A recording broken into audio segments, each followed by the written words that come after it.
তোমাদের কি বলেছিলাম যে পরীক্ষা দিয়ে আসবে আর এক একটা প্রশ্ন তোমাদের মিলিয়ে দেখিয়ে দেবো যে কোথা থেকে প্রশ্নগুলো এসেছে। দেখো তোমাদের যে ডব্লিউবিপি কেপি কনস্টেবলের জন্য 60 দিনের আমি যে টার্গেটটা নিয়েছিলাম, সেখানে আমি এটাও বলেছিলাম যে তোমরা ডব্লিউবিপি কেপির জন্য পড়ছো ঠিক আছে, ডব্লিউবিপি এসআইয়ের জন্য এখান থেকে যথেষ্ট প্রশ্ন কমন পাবে। এবার তুমি তুমি এই ভিডিওটা দেখো, দেখলে বুঝতে পারবা যে কোন জায়গা থেকে কোন প্রশ্নগুলো এসেছে। আর এই তথ্যগুলো না সব তোমাদের পিডিএফগুলো সব টেলিগ্রামে এখনও রয়েছে। তুমি যদি চাও এই পিডিএফটাও আমি তোমাদের টেলিগ্রামে দিয়ে দিচ্ছি, যাচাই করে মিলিয়ে নাও, নিজে একবার দেখে নাও যে হ্যাঁ দাদা সত্যি বলছে কি মিথ্যা। দেখো এই প্রশ্নটা এসেছে এই যে 2025-এ যে ডব্লিউবিএসআই প্রিলিমসে পরীক্ষা গতকাল হয়ে গেল। দেখো বলছে নিচের কোন নদীটি বঙ্গোপসাগরে মিলিত হয়নি। আমরা কি পড়েছিলাম যে নর্মদা নদী মধ্যপ্রদেশের অমরকণ্টক পাহাড়ের চূড়া থেকে উৎপত্তি হয়ে মধ্যপ্রদেশের গুজরাট এবং মহারাষ্ট্রের মধ্যে দিয়ে প্রবাহিত হয়ে আরব সাগরে মিলেছে। কোথায় মিলেছে? আরব সাগরে। তাহলে এই তথ্যটুকু না পড়লে, তুমি যদি পড়ে নিতে, তাহলে কি এই প্রশ্নটা অ্যান্সার করতে পারতে না? অবশ্যই অ্যান্সার করতে পারতে, তাই না? অপশান ডি সঠিক উত্তর। তারপরে দেখো এই প্রশ্নটা এসেছিল যে পোমোলজি হলো ড্যাশ। দেখো তোমাদের পড়িয়েছিলাম এই যে আমি তোমাদের কি করি যে এক একটা পরীক্ষার এক একটা প্রশ্ন মানে বিগত বছরের প্রশ্ন একদম ডিটেলসে কিন্তু আমি তোমাদের তুলে দিই, আর সেই ডিটেলস পড়ার ফলাফলটা আজকে দেখে নাও। যে প্রশ্ন এসেছে পোমোলজি হলো কি, দেখো তোমাদের পড়িয়েছিলাম, এই দেখো এখানে আমি মার্কিং করে রেখেছি যে ফল, এই যে বিভিন্ন বিষয় সংক্রান্ত বিদ্যা, ফল সংক্রান্ত বিদ্যাকে পোমোলজি বলা হয়। একদম হুবহু কমন, বুঝতে পারলে? তারপরে দেখো যে সন্ত্রাস ট্রফি কোন খেলার সাথে সম্পর্কিত, এই দেখো এই প্রশ্নটা এসেছিল ডব্লিউবি কনস্টেবল মেন্স 2018-য়, আমি তোমাদের করিয়ে দিয়েছিলাম, যেখানে এক্সট্রা তথ্য আমি সব তুলে দিয়েছি। দেখো ফুটবলের সাথে কী কী যুক্ত, নেহেরু ট্রফি, তারপরে আরও এইসব কিছু রয়েছে, এবং তার সাথে দেখো এই যে রয়েছে সন্তোষ ট্রফি, সন্তোষ ট্রফি ফুটবলের সঙ্গে যুক্ত আছে কি না। চলো তারপরে দেখো লোহিত রক্তকণিকা, দেখবা তোমাদের সায়েন্সের জন্য আমি কিন্তু তোমাদের পাঠ্য বই পড়িয়েছিলাম। তুমি যাও টেলিগ্রামে গিয়ে সায়েন্সের ক্লাস 4 বলে তুমি সার্চ করো, সেখান থেকে এই পিডিএফটা তোলো, এই পিডিএফটা তুলে নিচের দিকে দেখো 34-এর মধ্যে 3 মানে 3 নাম্বার পেজে চলে আসো। 3 নাম্বার পেজে আসো, এসে তুমি দেখো যে এখানে পড়িয়েছিলাম যে এই যে লোহিত রক্তকণিকা বা এরিথ্রোসাইট উৎপত্তিটা দেখো। উৎপত্তি হচ্ছে ভ্রূণ অবস্থায় ভ্রূণের ভাস্কুলোসা অঞ্চল থেকে এবং জন্মের 1 মাস পূর্বে যকৃত প্লীহা এবং জন্মের পর লাল অস্থিমজ্জ থেকে উৎপত্তি হয়। কোথা থেকে? লাল অস্থিমজ্জ থেকে। তাহলে এইটুকু যদি তুমি পড়ে নাও আর এই অপশানগুলো দেখে তুমি কি অ্যান্সার করতে পারতে না? সঠিক উত্তর যে দাদা, সঠিক উত্তর কী হবে? অস্থিমজ্জা হয়ে যাবে। চলো দেখো এই প্রশ্নটা এসেছিল যে নিচের কোনটি ভারতের একটি গভীর জলের সকল আবহাওয়ার উপযোগী সমুদ্র বন্দর? দেখো এই প্রশ্নটা কিন্তু আমি সেই সময় তোমাদের করিয়েছিলাম না, তবে হালে 2-3 মাস আগে আমি তোমাদের এই যে বিভিন্ন বন্দরের একটা পিডিএফ দিয়েছিলাম, যেখানে দেখো এই তথ্যগুলো লেখা আছে যে বিশাখাপত্তনম হচ্ছে বন্দরের মধ্যে, তুমি পড়লেই বুঝবা যে এটি ভারতের সবথেকে গভীর অভ্যন্তরীণ এবং সুরক্ষিত বন্দর। কি বলছে? এটি ভারতের সবথেকে গভীর অভ্যন্তরীণ এবং সুরক্ষিত বন্দর। তার সাথে দেখো আরও তথ্য এরকম ছিল যে নিম্নলিখিত কোন সমুদ্র বন্দর ভারতের সবথেকে বড় লৌহ আকরিক রপ্তানি, তাহলে এটা সমুদ্র বন্দরের কথা বলছে, সেখানে বিশাখাপত্তনম উত্তর। গভীরতা বলছে, অভ্যন্তরীণ এবং সুরক্ষিত বন্দর বলছে। তাহলে এই তথ্যটুকু না পড়লে কি তুমি এই প্রশ্নের অ্যান্সার করতে পারতে না? যে গভীর জলের সকল আবহাওয়ার উপযোগী মানে সুরক্ষিত একটা বন্দর বিশাখাপত্তনম বন্দর, অপশন বি সঠিক উত্তর। তারপরে দেখো এই প্রশ্নটা এসেছে যে একটি কম্পিউটারের মেমোরি সাধারণত কিলোবাইট বা মেগাবাইট দিয়ে প্রকাশ করা হয়, 1 বাইট তৈরি হয় কি দিয়ে? দেখো আমি তোমাদের এই পিডিএফ দিইনি, ভালো করে খুলে দেখো যে কম্পিউটারের মেমোরির ইউনিট, কম্পিউটার মেমোরির ক্ষুদ্রতম ইউনিট তোমার হচ্ছে বিডি। বিডি বলে তো বাইনারি ডিজিট, যাকে বিট বলা হয়। কি বলে? বাইনারি ডিজিট, যাকে বিট বলা হয়। আর 4 বিটে হয় 1 নিবেল, 8 বিটে হয় 1 বি বলে তো বাইট। তাহলে এইটুকু তথ্য কি তুমি বুঝতে পারলে না যে দাদা 1 বাইট সমান 8 বিট, আর বিট মানেই দাদা বাইনারি ডিজিট। তাহলে 8 বিটও যা, বাইনারি ডিজিটও তাই, অপশান সি সঠিক উত্তর। বলো তারপরে দেখো যে এই প্রশ্নটা এসেছে যে ভারতীয় সংবিধানের নিচের কোন পদের জন্য ইমপিচমেন্টের বিধান নেই? দেখো তোমাদের ওই যে ডব্লিউবি কেপির জন্য আমি তোমাদের মক টেস্ট নিতাম, 2nd নাম্বার মক টেস্টে চলে যাও, 10 নাম্বার প্রশ্ন দেখো সংবিধানে কোনো পদের জন্য ইমপিচমেন্ট বা অভিশংসনের ব্যবস্থা নেই, করিয়েছিলাম। সঠিক উত্তর কি হবে? সঠিক উত্তর হবে দাদা কিসে? রাজ্যের গভর্নর। রাজ্যের গভর্নর মানে বুঝতেই পারছো যে সঠিক উত্তর এখানে হয়ে যাবে রাজ্যপাল, অপশান এ, তাই না? আর দেখো তোমরা যারা রেলের জন্য পড়ছো না, আমি বেশ কয়েকদিন হয়ে গেল ক্লাস আনতে পারছি না, শরীরটা প্রচণ্ড খারাপ, শুধু এই ক্লাসটা করার জন্যই তোমাদের আজকে এই এই ক্লাসটা দিচ্ছি। দেখো এই প্রশ্নটা এসেছে যে বায়ুতে শব্দের গতিবেগ স্বাভাবিক অবস্থায় কত? এই যে 4টে অপশান রয়েছে, আর তুমি কি পড়ে নিয়েছো আমার কাছ থেকে দেখবা, এটা হচ্ছে তোমাদের যে সায়েন্সের, হ্যাঁ, পদার্থের পদার্থ নয়, পদার্থবিদ্যার প্রথম যে পার্টটা তোমাদের দিয়েছিলাম, তুমি টেলিগ্রামে যাও, গিয়ে খোঁজো, দেখো ওখানে সার্চ করো যে পদার্থের প্রথম পার্ট, সেখানে দেখো সেখানে 4 নাম্বার প্রশ্নটা, না 4 নাম্বার না 5 নাম্বার প্রশ্নটা দেখো আমি করিয়েছিলাম। 5 নাম্বার প্রশ্ন যে 0°C উষ্ণতায় বায়ুতে শব্দের বেগ হচ্ছে 331 metre per second, 331 metre per second. তাহলে এই প্রশ্নটা করলে পরে তুমি কি এই প্রশ্নটা অ্যান্সার করতে পারতে না দাদা? যে দাদা তুমি পড়িয়েছো 0°C মানে স্বাভাবিক অবস্থায় শব্দের গতিবেগ 331 মিটার পার সেকেন্ড, তাহলে এই 4টে অপশানের মধ্যে তুমি কি এটা নিতে? এগুলো তো কখনোই হবে না, বুঝেই গেছো, এটা কিন্তু নিতে না, তুমি এটা নিতে, অপশান এ, যে 332 মিটার পার সেকেন্ড, তাই না? তারপরে দেখো এই প্রশ্নটা এসেছে এবার, যে নিচের কোনটি উষ্ণতম গ্রহ? এই দেখো তোমাদের আমি করিয়ে দিয়েছিলাম একটা বিগত বছরের প্রশ্ন, যে ডিটেলসে করিয়ে দিয়েছি সৌরজগতে। দেখো শুক্রতে চলে আসো, একদম সবার প্রথমেই লেখা রয়েছে যে সৌরজগতের সব থেকে উষ্ণতম গ্রহ।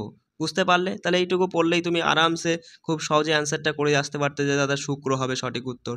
বলছে নিচের কোন নদীটি ভারতের এলাকা থেকে উৎপন্ন হয়নি? তা দেখো আমি তোমাদের কি করিয়েছিলাম, যে এই যে তোমাদের যে জিকে ডব্লিউবিপি ভিভিআই জিকে বলে তোমাদের যে পিডিএফটা দেওয়া হয়েছিল, সেখানে দেখো 1 মিনিট, হ্যাঁ সেখানে দেখো এই প্রশ্নটা আমি করিয়েছিলাম যে ব্রহ্মপুত্র নদের উৎপত্তি কোথায়? কৈলাস রেঞ্জের চেমায়ংদং হিমবাহ। আর তুমি তো ছোটোবেলা থেকে পড়ে আসছো কৈলাস রেঞ্জ মানে তিব্বতের চেমায়ংদং হিমবাহ থেকে। তাহলে তিব্বত মানে বুঝতে পারছো সেটা ভারতের মধ্যে নয়, তাহলে ভারতের মধ্যে নয় মানে এখানে সঠিক উত্তর হবে তিব্বত। আর অপশানগুলো দেখলে তো আরও সোজা হয়ে গেল, মহানদী, চন্দ্রভাগা, ইরাবতী, এগুলো সবই কিন্তু ভারতের বিভিন্ন জায়গা থেকে উৎপত্তি হয়েছে, তাই না? তারপরে বলো দেখো এই প্রশ্নটা, যে ভারতের প্রথম সংবাদপত্রের পেছনে কার অবদান ছিল? সঠিক উত্তর জেমস অগাস্টার হিকি। আমি তোমাদের কি পড়িয়েছিলাম, যে ভারতের প্রথমের মধ্যে, যে ভারতের প্রথম বলে যে পিডিএফটা দিয়েছিলাম, তার মধ্যে দেখো এই যে কোথায় রয়েছে, এই যে ভারতের প্রথম সংবাদপত্র হিকিস বেঙ্গল গ্যাজেট 1780। তাহলে এইটুকু না পড়লে পরে তুমি কিন্তু প্রশ্নটা খুব সহজে করতে পারতে, যে ভারতের প্রথম সংবাদপত্রের কথা বলছে, আর এখানে দেওয়া আছে হিকিস বেঙ্গল গ্যাজেট। কার? হিকিস মানে হিকিরের বেঙ্গল গ্যাজেট, তাহলে জেমস অগাস্টার হিকির বেঙ্গল গ্যাজেট, একদম কমন, বলো হুবহু কমন না? তারপরে দেখো এই প্রশ্নটা এসছে যে সর্বপ্রথম কোন ভারতীয় মহিলা মিস ওয়ার্ল্ড পুরস্কার পেয়েছিলেন? সঠিক উত্তর রীতা ফারিয়া। দেখো এই যে প্রথম ভারতীয় বলে যে পিডিএফটা মানে তোমাদের যে হচ্ছে বিগত বছরের প্রশ্নের মধ্যেই কিন্তু আমি করে দিয়েছিলাম, প্রথম ভারতীয় বলে প্রথম ভারতীয় মিস ওয়ার্ল্ড রীতা ফারিয়ার, প্রথম ভারতীয় মিস ইউনিভার্স সুস্মিতা সেন, তাই না? তারপরে দেখো এই প্রশ্নটা, এটা কিন্তু আমি তোমাদের করাইনি, তবুও তোমাদের এমন একটা প্রশ্ন আমি করিয়েছিলাম যেখানে তোমার কমন সেন্স দিয়ে তুমি অ্যান্সার করতে পারতে, যে অপারেশন সিন্দুর শুরু হওয়ার সময় নিম্নলিখিত কোন ব্যক্তি ইউনাইটেড নেশনসের সেক্রেটারি জেনারেল ছিলেন? তুমি যদি আমার কারেন্ট অ্যাফেয়ার্স ক্লাসগুলো করতে, তাহলে সেখানে তুমি কে কোন পদে আছে সেখানে দেখবা ইউনাইটেড নেশনসের বর্তমানে সেক্রেটারি জেনারেলকে অ্যাটর্নি তোমার গুটেরাস। তাহলে বর্তমানে যদি অ্যাটর্নি গুটেরাস থাকে, তাহলে এই অপারেশন সিন্দুর যেই সময় হয় সেই সময় তো অ্যাটর্নি গুটেরাসই ছিলেন, তাই না? আর তুমি তো আগে থেকেই পড়ে এসেছো যে 2016 সাল থেকে তিনিই রয়েছেন অ্যাটর্নি গুটেরাস, তাই না? তাহলে সঠিক উত্তর কিন্তু অপশন বি সঠিক উত্তর করতে। এটা কিন্তু আমি সরাসরি সেম টু সেম প্রশ্ন কিন্তু এটা করাইনি তোমাদের ডব্লিউবিপির জন্য, তাই না? দেখো এই প্রশ্নটা দেখো, যে ভারতীয় সংবিধানের কততম সংশোধন ভারতের লোকসভা ও বিধানসভা ভোটাধিকারের বয়স 21 থেকে 18 বছর করা হয়েছে? 61তম সংশোধনে দেখো খুব ভালো মতো তোমাদের করিয়ে দিয়েছি, যে 61তম সংবিধান সংশোধনে ভোটের বয়স 21 থেকে 18 করা হয় 1989। দেখো আছে না? তারপরে বলছে দেখো এগুলো তোমাকে এই পিডিএফ আমি দিয়ে দেবো এই পুরোনো গ্রুপেই, যারা এখনও যুক্ত আছো। আমি তো তোমাদের পিডিএফ পার্মানেন্ট দিয়ে দিই, তাই না? তুমি একবার ডাউনলোড করে সারা জীবন তোমার কাছে রাখতে পারো। তা সেখান থেকে তুমি এই পিডিএফগুলো তুলবা, আর আমি যেটা যেটা বলছি সেই পেজে গিয়ে তুমি ভালো করে নিজের মতো যাচাই করে নিও। দেখো তারপরে ডব্লিউবি ভিভিআই জিকের যে 2 নাম্বার তোমাদের যে পিডিএফটা দিয়েছিলাম, সেখানে দেখো আমি করেছিলাম dash statue of liberty America যুক্তরাষ্ট্রকে উপহার দিয়েছিল, সঠিক উত্তর ফ্রান্স বলেছিলাম। তাহলে এখানে সঠিক প্রশ্ন বলছে, একটু ঘুরিয়ে দিয়েছে যে একই প্রশ্ন, শুধু ড্যাশ ছিল যে কোন দেশ আমেরিকাকে স্ট্যাচু অফ লিবার্টি উপহার দিয়েছিল, ফ্রান্স হবে সঠিক উত্তর। তারপরে দেখো যে গঠন প্রক্রিয়া অনুযায়ী নিচের কোন শিলা আদিতম। তাই এখানে আমরা এটা কিন্তু হুবহু কমন নয় আমার কাছ থেকে, কারণ আমি তোমাদের কি পড়েছিলাম, শিলার মধ্যে পড়িয়েছিলাম যে দাদা যে পৃথিবীর ভূত্বকের নিচ থেকে গলিত ম্যাগমা শীতল ও দৃঢ় হওয়ার ফলে আগ্নেয় শিলা গঠিত হয়, তাই না? আর সেখানে আমি ক্লাস করানোর সময় তোমাদের বলেছিলাম, সেই কারণেই দেখো এই ম্যাগমা গলিত ম্যাগমা ঠান্ডা হয়ে শক্ত হয়ে আগ্নেয় শিলা গঠিত হতে কত সময় লাগে। তার মানে এই শিলাই হচ্ছে সব থেকে প্রাচীনতম শিলা। একটু কমন সেন্স থাকলেই কিন্তু তুমি, যদিও বা এগুলো তো পড়ে নিয়েছো, পরবর্তী সময় আমি পড়িয়ে দিয়েছি, কিন্তু সেই সময় পড়াইনি, সেই সময় এই তথ্যটুকু তোমার জানা থাকলেই কিন্তু তুমি খুব সহজে আগ্নেয় শিলাটা অ্যান্সার করে আসতে পারতে। এই প্রশ্নটা কিন্তু আমি তোমাদের করাইনি, হ্যাঁ, যে বুল অ্যান্ড বেয়ার শব্দগুলি কিসের সঙ্গে ব্যবহৃত হয়, স্টক এক্সচেঞ্জের সঙ্গে ব্যবহৃত হয়, এটা মাথায় রাখবা। চলে আসো পরের প্রশ্ন। দেখো এই প্রশ্নটা আমি তোমাদের করিয়েছিলাম, ভিটামিন B12 সবচেয়ে বেশি প্রতিরোধ করে কি? আর তোমাদের দেখবা সায়েন্সের ক্লাস হচ্ছে সায়েন্স ক্লাস 3, টেলিগ্রামে গিয়ে সার্চ করবা যে সায়েন্স ক্লাস 3, সেখানে এই পিডিএফটা পাবা। আর সেখানে দেখো লেখা, মানে এখানে আমি পড়িয়ে দিয়েছিলাম, ক্লাসও করিয়ে দিয়েছিলাম, সেখানে পড়িয়ে দিয়েছিলাম যে B12 এর অভাবে তোমার হচ্ছে পার্নিসিয়াস অ্যানিমিয়া বা রক্তাল্পতা হয়। তাহলে B12 এর অভাবজনিত রোগ কি? পার্নিসিয়াস অ্যানিমিয়া বা রক্তাল্পতা। তাহলে এইটুকু না তুমি যদি পড়ো, আর এখানে বলছে যে B12 সবচেয়ে বেশি প্রতিরোধ করে, একই জিনিস শুধু ঘুরিয়ে, এখানে অভাব আর এখানে কি প্রতিরোধ করে, সেই রক্তাল্পতা। তারপরে বড় কথা কি, তুমি যদি এইটুকু পড়ে নাও, আর এইখানে এই প্রশ্নের জন্য এই 4টে অপশান দেখে তুমি কিন্তু খুব সহজেই অ্যান্সার করতে পারবে। দাদা B12 এর কথা বলছে, আর রাতকানা, রিকেট, রক্তাল্পতা আর গলগণ্ড, এর মধ্যে কোনটা অ্যান্সার করব? চোখ কান বুঝে কিন্তু তুমি এইটাই করতে, যদি এইটুকু তোমার পড়া থাকতো, প্রশ্ন যেরকমই ঘুরিয়ে দিক না কেন। চলো এই প্রশ্নটা দেখো এসেছে যে নালন্দা বিশ্ববিদ্যালয়ের সাথে সম্পর্কযুক্ত কার? তা আমরা কি পড়েছিলাম যে প্রথম কুমারগুপ্ত, তিনি কিন্তু হচ্ছে নালন্দা বিশ্ববিদ্যালয় তার দ্বারা নির্মিত, কিন্তু প্রশ্নটা ঘুরিয়ে দিয়েছে, তাই না? এখানে দেখো, এখানে প্রশ্নটা দুই রকমভাবে উত্তর হবে। একটা হচ্ছে যদি তুমি দেখো রাজবংশের দিক থেকে দেখো, তাহলে প্রথম কুমারগুপ্তের পিতা ছিল কিন্তু চন্দ্রগুপ্ত, বিক্রমাদিত্য বা দ্বিতীয় চন্দ্রগুপ্ত। তাহলে এখানে কিন্তু সেই দিক থেকে ধরতে গেলে চন্দ্রগুপ্ত বিক্রমাদিত্য সঠিক উত্তর হবে। কিন্তু যদি এখানে একটা শব্দ জুড়ে দিত, যদি এখানে বলতো নালন্দা বিশ্ববিদ্যালয়ের পৃষ্ঠপোষকতার সঙ্গে কে সম্পর্কিত, এই পৃষ্ঠপোষকতা শব্দটা যদি জুড়ে দিত, তাহলে কিন্তু হর্ষবর্ধন সঠিক উত্তর হতো। এবার এটা অ্যান্সার কি না মানে বেরোনো পর্যন্ত আমরা সঠিক হতে পারছি না যে কি হবে উত্তর, ঠিক আছে? চলো এই প্রশ্ন দেখো, একদম হুবহু কমন প্রশ্ন, যে ব্যবসায়িকভাবে তোমার ওই সোডিয়াম বাইকার্বনেট যে নামে পরিচিত। তা ব্যবসায়িকভাবে মানে সচরাচর দোকানে আর কি সোডিয়াম বাইকার্বনেট কী নামে পরিচিত? এই যে তোমার কাপড় কাচা সোডা হলো ড্যাশ, এটা এসেছিল WB কনস্টেবল প্রিলিমস 2018, সেখানে এই যে ডিটেলস আমি যেটা করিয়ে থাকি, যে গুরুত্বপূর্ণ রাসায়নিক পদার্থে পড়ছে, প্রথমেই লিখে দিয়েছি দেখো বেকিং পাউডার বা খাবার সোডা, সোডিয়াম বাইকার্বনেট। তাহলে বলো বলো তুমি পারতে না? অবশ্যই সঠিক উত্তর অপশান ডি করে আসতে। এটা কিন্তু নয়, মানে এটা আমি যেখান থেকে তুলেছি সেখানে সে আর কি অ্যান্সার করেছে। তারপরে দেখো যে রাজ্যসভার চেয়ারম্যান, দেখো সঙ্গে সঙ্গে বলবো দাদা রাজ্যসভার চেয়ারম্যান হচ্ছে, আমরা পড়ে নিয়েছিলাম যে ওই যে রাজ্যসভার চেয়ারম্যান কিভাবে নির্বাচিত হয়। রাজ্যসভার সদস্যদের দ্বারা নির্বাচিত হয়, লোকসভার সদস্যদের দ্বারা নির্বাচিত হয়, নাকি ভারতের সদস্যের উভয় কক্ষের সদস্যদের দ্বারা নির্বাচিত? অপশান সি পড়েছিলাম, তাই না? যে ভারতের সংসদের উভয় কক্ষের সদস্যদের দ্বারা নির্বাচিত হয়। তাহলে এইটা যদি তুমি পড়ো, তাহলে এই 4টে অপশান থেকে তুমি খুব সহজেই অ্যান্সার করবা দাদা, যে সংসদ মানেই তো পার্লামেন্ট, পার্লামেন্টের উভয় কক্ষের দ্বারাই কিন্তু নির্বাচিত হয়। অপশান ডি কিন্তু তুমি সঠিক উত্তরটা করে আসতে। তারপরে দেখো এটা এসেছে, নিচের কোনটি বিশ্বের প্রাচীনতম রাজধানী শহর? এটা কিন্তু আমার মনে পড়ছে না যে আমি তোমাদের করিয়েছি করাইনি, তবে সঠিক উত্তর দামাস্কাস হবে, ঠিক আছে? মাথায় রাখবা। তারপরে দেখো নিচের কোন রাসায়নিকটি ফটোগ্রাফির জন্য ব্যবহৃত? দেখো একদম ইজি প্রশ্ন, আর তোমাদের হচ্ছে করানো হয়েছে। দেখো এই যে তোমাদের যে পিডিএফ দেওয়া হয়েছিল, যে এই সায়েন্সের যে পিডিএফ দেওয়া হয়েছিল, সায়েন্সের খুব সম্ভবত তোমার হচ্ছে সায়েন্সের যে পদার্থবিদ্যার পার্ট 2 না 3 যেন আছে, একটু দেখে নাও খুলে, সেখানে দেখবা মানে যেটাই দেখবা 31 পেজ রয়েছে যে পিডিএফটায়, সেই পেজে সেই 31 নম্বর পেজে 14 নম্বর প্রশ্নে চলে আসবা, দেখবা এখানে লেখা রয়েছে যে সাদা কালো ফটোগ্রাফিতে নিম্নলিখিত কোন পদার্থ ব্যবহার করা হয়। আমি কিন্তু থেকে নেব কি বলেছিলাম যে সোডিয়াম ব্রোমাইড, অপশন 4।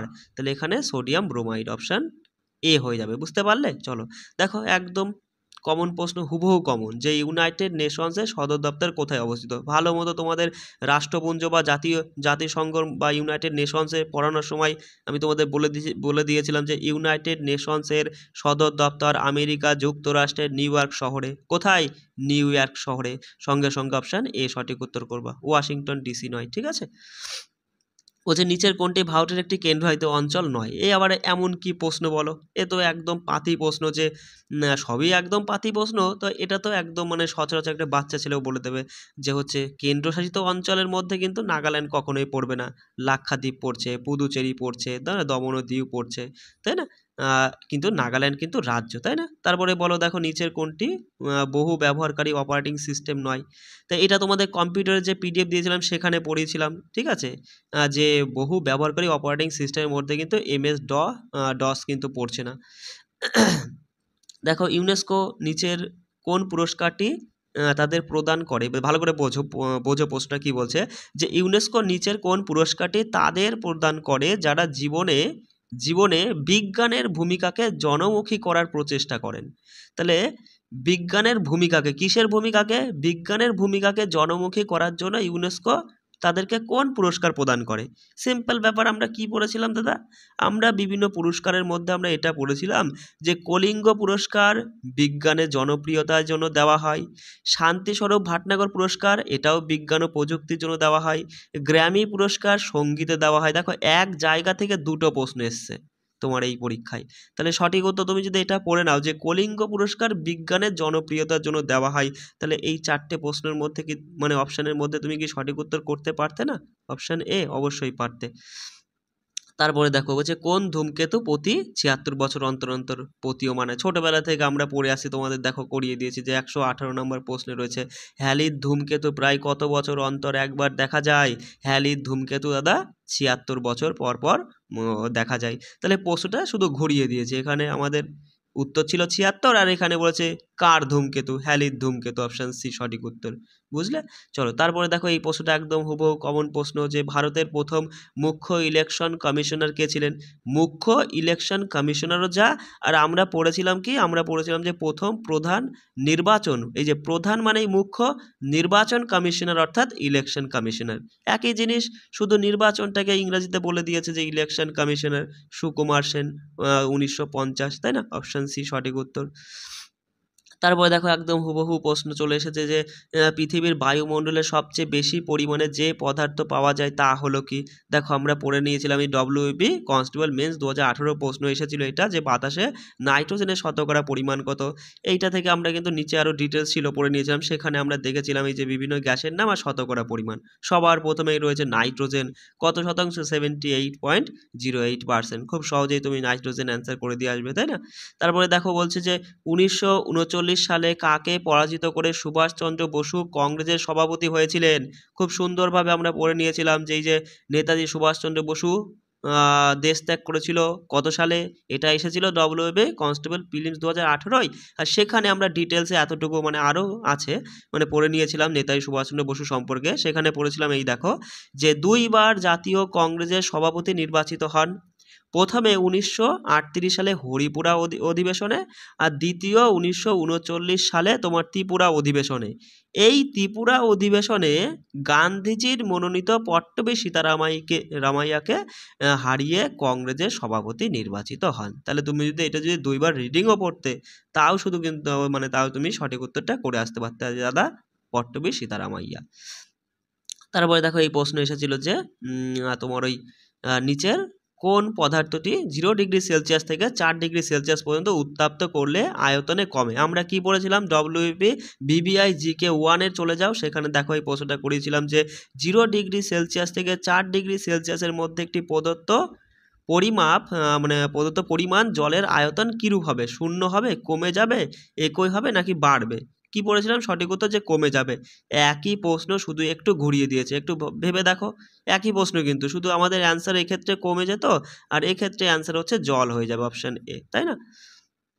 তারপরে দেখো একদম এটা দেখো, এটা তোমাদের হচ্ছে আমি করিয়েছিলাম মনে আছে, কিন্তু আমি পিডিএফে এই প্রশ্নটা খুঁজে পেলাম না, কোন পিডিএফে করিয়েছিলাম সেটা খুঁজে পাইনি। এটা এসেছিল যে নিচের কোনটি বয়স নির্ধারণ করতে কার্বন ডেটিং পদ্ধতি ব্যবহার করে। একদম জীবাশ্ম, কখনোই গাছ হবে না, পর্বত হবে না, শিলা হবে না, জীবাশ্ম আমাদের সঠিক উত্তর হবে। এই প্রশ্নটা আমার ভালো মনে আছে, আমি তোমাদের করিয়েছি, কিন্তু পিডিএফে খুঁজে পাইনি। তারপরে দেখো যে ভারতে সাহসিকতার সর্বোচ্চ পুরস্কার কোনটি? আমরা পড়ে নিয়েছিলাম যে ভারতের বীরত্ব পুরস্কারের মধ্যে কি পড়েছিলাম দাদা? প্রথমেই পড়ে নিয়েছি ভারতের বীরত্ব পুরস্কারের মধ্যে যে পরমবীর চক্র হলো শত্রুর উপস্থিতিতে সবচেয়ে স্পষ্ট বীরত্বপূর্ণ কাজের জন্য প্রদত্ত সর্বোচ্চ সামরিক সম্মাননা। তাহলে এই লাইনটা যদি তুমি পড়ো তাহলে কি এই প্রশ্নটার অ্যান্সার করতে পারতে না দাদা? পরমবীর চক্র হয়ে যাবে সঠিক উত্তর, অবশ্যই পারতে। তারপরে দেখো এই প্রশ্নটা এসেছে যে ভারত ও শ্রীলঙ্কার স্থলভূমি নিচের কোনটি দ্বারা সংযুক্ত? তা ভারত ও শ্রীলঙ্কার মধ্যে দেখো গুরুত্বপূর্ণ প্রণালী চ্যানেলের মধ্যে তুমি পড়ে নিয়েছো যে পক প্রণালী ভারত ও শ্রীলঙ্কা। তাহলে সঙ্গে সঙ্গে অপশন বি সঠিক উত্তর করে দিতে। তারপরে দেখো নিচের কোনটি আকবরের রাজত্বকালে সরকারি ভাষা ছিল? আমরা এই সম্রাট আকবরের এই প্রশ্নটা এসেছিল যে সম্রাট আকবর কোন জায়গায় বিজয়কে স্মরণীয় করে রাখতে বুলন্দ দরজা নির্মাণ করেছে? ডব্লিউপি কনস্টেবল প্রিন্স 2018 প্রশ্ন। সেখানে কিন্তু আমরা দেখে নিয়েছিলাম যে আকবর সম্পর্কে ডিটেলস পড়ে নিয়েছিলাম। অর্থাৎ সেখানে আকবরের রাজত্বকালে সরকারি ভাষা কি? ফার্সি, তাই না? অপশন ডি এখানে সঠিক উত্তর। দেখো তারপরে বলছে বাদামি বায়ু কথাটি ব্যবহার করা, এটা আমার কাছে কমন নেই, মানে আমি তোমাকে এই প্রশ্নটা করাইনি, তাই এখানে সঠিক উত্তর মাথায় রাখো যে বাদামি বায়ু কথাটি ব্যবহৃত হয় আলোক রাসায়নিক ধোঁয়াশা বোঝাতে। কি বললাম? আলোক রাসায়নিক ধোঁয়াশা বোঝাতে। এটা মানে করাইনি, সেই সময় করাইনি, কিন্তু ইজি প্রশ্ন ছিল যে আলোক রাসায়নিক ধোঁয়াশা বোঝাতে তোমার বাদামি বায়ু শব্দটি ব্যবহার করা হয়। তারপরে দেখো এই প্রশ্নটা এসেছে একদম হুবহু কমন যে কোনো বস্তুর পৃথিবীর কেন্দ্রে ওজন কি হবে? কোনো বস্তুর পৃথিবীর কেন্দ্রে ওজন কি হবে? দেখো ভালো মতো আমি তোমাদের এই যে এখানে এই যে পৃথিবীর কেন্দ্রে বস্তুর ওজন 0, ভূপৃষ্ঠে বস্তুর ওজন সর্বাধিক। তাহলে এই লাইনটা তুলে একদম প্রশ্ন করে দিয়েছে, সঠিক উত্তর অপশন এ 0 হবে। বলছে দেখো কে পাকিস্তান নামটি উদ্ভাবন করেছিলেন? একদম দেখো তোমাদের ওই যে জাতীয় আন্দোলন, টেলিগ্রামে যাও, গিয়ে জাতীয় আন্দোলনের 2 নাম্বার যে পিডিএফটা আছে, জাতীয় আন্দোলন পার্ট 2 বলে, সেই পিডিএফটা ওপেন করে 9 নাম্বার প্রশ্নে চলে আসো। আমি লিখে মানে সেখানে 9 নাম্বার প্রশ্নটা রয়েছে, এই যে তোমার হচ্ছে 1933 সালে পাকিস্তান জাতীয় আন্দোলনের সদস্যদের মধ্যে কে পাকিস্তান নামটি তৈরি করেছিলেন? সেখানে সঠিক উত্তর কি বলেছিলাম যে চৌধুরী রহমত আলী, তাই না? তাহলে এখানে খুব সহজেই তুমি অ্যান্সার অপশন বি করেছো। তারপরে দেখো পৃথিবীর দীর্ঘতম মহাদেশীয় রেলপথ কোনটি? মানে রেলপথটি হলো, এটা কিন্তু আমি তোমাদের করাইনি, তবে সঠিক উত্তর শুনে নাও যে ট্রান্স সাইবেরিয়ান রেলপথ হলো পৃথিবীর দীর্ঘতম মহাদেশীয় রেলপথ। এটা কিন্তু তোমাদের করিয়েছি কি করাইনি তার আমার অতটা মাথায় আসছে না, যে পৃথিবীর দীর্ঘতম বলে যে পিডিএফটা দিয়েছিলাম সে তার মধ্যে হয়তো থাকতে পারে, আমি সেটা পেলাম না, অবশ্য দেখে নিও। তারপরে দেখো এই প্রশ্নটা আমরা কি পড়েছিলাম, যে বলছে দেখো প্রশ্নটা যে প্রতি ডিগ্রি দ্রাঘিমাংশের পরিবর্তনের জন্য গ্রিনিচের সময়ের সাথে কোন স্থানীয় সময়ের কত মিনিটের পরিবর্তন হয়? আমরা জানি কি আমাদের ভারতের প্রমাণ সময় গ্রিনিচ মিন সময় থেকে 5 ঘন্টা 30 মিনিট এগিয়ে, ঠিক আছে? তার সাথে সাথে আমি যখন তোমাকে এটা পড়িয়েছিলাম তখন কিন্তু আমি কি বলে দিয়েছিলাম, তোমাকে বলে দিয়েছিলাম যে পৃথিবী 24 ঘন্টায় একবার নিজের অক্ষে ঘোরে, তাই না? তো এই সময়ের মধ্যে পৃথিবী কি দেখো নিজের অক্ষে ঘোরে, মানে এই 24 ঘন্টার মধ্যে পৃথিবী 360 ডিগ্রি দ্রাঘিমাংশ ঘুরে আসছে, তাই না? তাহলে তুমি খুব সহজেই বলবা পৃথিবী 24 ঘন্টায় নিজের অক্ষের দিকে একবার ঘোরে, মানে একবার পুরোপুরি ঘুরে আসা মানে 360 ডিগ্রি ঘুরে আসা। তাহলে 24 ঘন্টায় 360 ডিগ্রি আমাদের উল্টে জানতে চাইছে যে প্রতি ডিগ্রিতে কত ঘন্টা, তো নয় কত মিনিট হবে আর কি, 1 ডিগ্রিতে কত মিনিট হবে। সঙ্গে সঙ্গে তুমি বলবা যে 360 ডিগ্রিতে 24 ঘন্টা, 1 ডিগ্রিতে তো দাদা বাই 360 হবে, ইন্টু 24 ঘন্টাকে মিনিটে প্রকাশ করতে গেলে 60 দিয়ে গুণ করতে হয়, 0 0 কাটো, 6 দিয়ে কাটলে 6 6 36, 6 দিয়ে 24কে কাটে 4 ছক 24, 4 মিনিট। সঠিক উত্তর অপশান ডি, তাই না? অবশ্যই তোমরা সঠিক উত্তর করে এসেছো। তারপর দেখো একদম ইজি প্রশ্ন, ছোটবেলা থেকে পড়ে আসো যে 5ই সেপ্টেম্বর কি হয়? শিক্ষক দিবস পালিত হয় কার উপলক্ষে? সর্বপল্লী রাধাকৃষ্ণের উপলক্ষে, তাই না? অপশান এ সঠিক উত্তর করেছে, একদম ইজি প্রশ্ন। তারপরে দেখো এটাও একদম ইজি প্রশ্ন যে কোন দিনটি ওয়ার্ল্ড হেলথ মানে ডে হিসাবে খ্যাত? তোমাদের দেখো যে তোমাদের যে বিভিন্ন দিবসের পার্ট 1, বিভিন্ন দিবসের পার্ট 1-এ আমি 12 নম্বর প্রশ্নে, হ্যাঁ 12 নম্বর প্রশ্নেই যে এটা রয়েছে, দেখো যে বিশ্ব স্বাস্থ্য দিবস 2024-এ কবে পালিত হয়? মানে বুঝতেই পারছো 2024 হোক আর যাই হোক, বিশ্ব স্বাস্থ্য দিবস 7ই এপ্রিল। কতই এপ্রিল? 7ই এপ্রিল। আর এখানে বাংলায় রয়েছে বিশ্ব স্বাস্থ্য দিবস, তোমার ইংরাজিতে দিয়েছে ওয়ার্ল্ড হেলথ ডে। খুব ভালো মতোই তুমি কিন্তু অ্যান্সার করে আসছো এটা। তারপরে দেখো একদম ইজি প্রশ্ন, একদম হুবহু কমন, যে মহাত্মা গান্ধীর সম্পাদক ছিলেন ড্যাশের? ইয়ং ইন্ডিয়া হয়ে যাবে সঠিক। তোমাদের যে বিভিন্ন পত্রিকার সম্পাদক, সেখানে দেখো আমি করিয়েছিলাম যে সন্দেশ পত্রিকা সুকুমার, আর্য দর্শন হচ্ছে যোগেন্দ্রনাথ বিদ্যাভূষণ, তারপরে ইয়ং ইন্ডিয়া মহাত্মা গান্ধী, সব কিন্তু একদম হুবহু চলে এসেছে। তারপর দেখো গ্রামী পুরস্কার, ওই যে তোমাদের একটা পেজের থেকে দেখিয়ে দিলাম যে দুটো প্রশ্ন, যে গ্রামী পুরস্কার কিসের সাথে সম্পর্কিত, যে তুমি পড়ে নিয়েছো আমার কাছ থেকে কি যে দাদা গ্র্যামি পুরস্কার তোমার এই সঙ্গীতের সাথে যুক্ত। তাহলে সঙ্গীত, আর এখানে অপশানে কি দিয়েছে? অপশানে কিন্তু সঙ্গীত নেই, অথচ গান রয়েছে, মানে বুঝতেই পারছো একই জিনিস। আর বিজ্ঞান, খেলাধুলা, সাহিত্যমূলক কাজ তো হবেই না। সঙ্গীত আমরা পড়েছি, গান আছে, গান সঠিক উত্তর করব। তারপরে দেখো এটা কিন্তু আমি তোমাদের সেই সময় করাইনি, তবে খুব সহজ এবং ভালো প্রশ্ন, যে স্বচ্ছ আকাশ নীল দেখার কারণ কি? আলোর বিক্ষেপণের জন্য। কি হবে? আলোর বিক্ষেপণ। ঠিক আছে, আলোর বিক্ষেপণের জন্য। একটু এখানে দেখে নাও যে আকাশের নীল রং, গভীর সমুদ্রের জলের রং, সূর্যোদয় ও সূর্যাস্তের সময় সূর্যের রক্তিমা, এগুলো সবই কিন্তু আলোর বিক্ষেপণের ঘটনা। কেমন? তারপরে দেখো নিচের কার রাজত্বকালে তোমার ওই ইবন বতুতা ভারতবর্ষ পরিদর্শন করেছিল? দেখো টেলিগ্রামে চলে যাও, পিডিএফ তোলো, যে হচ্ছে কে কার আমলে ভারতে আসে। এই পিডিএফটা খোলো, খুললে পরেই দেখবা যে ইবন বতুতায় চলে যাও, মরক্কো থেকে মোহাম্মদ বিন তুগলকের সময় আসেন, আর মোহাম্মদ বিন তুগলক ইবন বতুতাকে একজন বিচারক হিসাবে নিয়োগ করেন। এইটুকুনা তথ্য তোমার খুব সুন্দর করে লেখা আছে, তাহলে এইটুকু পড়লে তুমি অবশ্যই এটা কিন্তু অ্যান্সার করে আসতে পারতে যে মোহাম্মদ বিন তুগলক হবে। তারপরে দেখো নিচের কোন যন্ত্রটি উচ্চ তাপমাত্রা পরিমাপ করে? সঙ্গে সঙ্গে তুমি কি পড়ে নিয়েছো দাদা? তুমি আমার কাছ থেকে যে বিভিন্ন পরিমাপক যন্ত্রপাতির মধ্যে পড়ে নিয়েছো যে উচ্চ উষ্ণতা পরিমাপক হলো পাইরোমিটার। তাহলে উচ্চ উষ্ণতা, আর প্রশ্নে দিয়েছে উচ্চ তাপমাত্রা, তাহলে এইটাই যাই হোক, উষ্ণতা আর তাপমাত্রা একই জিনিস। তাহলে এইটুকু যদি তুমি পড়ে নিতে, তাহলে সঠিক উত্তর কি করতে? পাইরোমিটার করতে। কখনো এটাও করতে না, এটাও করতে না, এটাও করতে না, তাই না? Option C. তাহলে এই ছিল তোমাদের প্রশ্নগুলো, তোমাদের দেখিয়ে দিলাম। এরপরেও যদি মনে হয় দাদা তোমার বিশ্বাস না হয়, তাহলে তুমি আমাদের টেলিগ্রামে চলে যাও, যারা অলরেডি যুক্ত আছো তোমরা, তো সেখান থেকে মানে একদম পরপর পিডিএফগুলো বার করে মিলিয়ে নিতে পারো। ঠিক আছে? আর তোমাদের আবার বলছি শোনো, ডব্লিউবিপি এবং কেপির জন্য কোনো চিন্তা করো না, এগুলোই আমি শুধু আপডেট করিয়ে দেবো, এবং সাথে আরও এক্সট্রা কিছু ডিটেলস দেবো, এবং তার পাশাপাশি তোমাদের এই যে যে প্রশ্নগুলো প্রিভিয়াসের প্রশ্নগুলো হয়েছে না, সমস্ত প্রশ্ন 2018 সাল থেকে, কিচ্ছু করতে হবে না জিকের জন্য। তুমি শুধু 2018 থেকে 2025 পর্যন্ত WBP, KP, SI, prelims, lady constable, যাই বলো না কেন, যতগুলো পরীক্ষা যায় সমস্ত পরীক্ষার এই প্রশ্নপত্রগুলো, বিগত বছরের প্রশ্নপত্রগুলো এইভাবে, এই যে তোমাদের করিয়ে দিয়েছি যে ডিটেলস, এই সবই তো ডিটেলস, এই যে এইভাবে যে প্রশ্নটা দিয়ে, মানে যে অ্যান্সার দিয়ে এবং সাথে যে ডিটেলসগুলো করিয়ে দিয়েছে, এইভাবে শুধু পড়ে নাও। জিকের জন্য একটা প্রশ্নর এদিক ওদিক যেতে হবে না, শুধু তার সাথে কারেন্ট অ্যাফেয়ার্সটা তোমাকে পড়তে হবে আপডেটেড। বিষয়টা বুঝতে হবে, তাহলে দেখবা তুমি 40-এ 40টা প্রশ্নই সঠিক উত্তর করে আসতে পারবা। সবাই ভালো করে পড়বা। এই কদিন একটু শরীর খারাপ, আজকে মানে এটা শুধু ক্লাসটা করানোর জন্য, মানে এই ক্লাসটা দেওয়ার জন্যই আসলাম, নাহলে আসতাম না, প্রচণ্ড শরীর খারাপ। যাই হোক, তোমরা সবাই ভালো করে পড়ো। কাল কিংবা পরশুদিন থেকে আমার সমস্ত ক্লাসগুলো আবার কন্টিনিউ করছি। কেমন? রাখছি। জয় হিন্দ।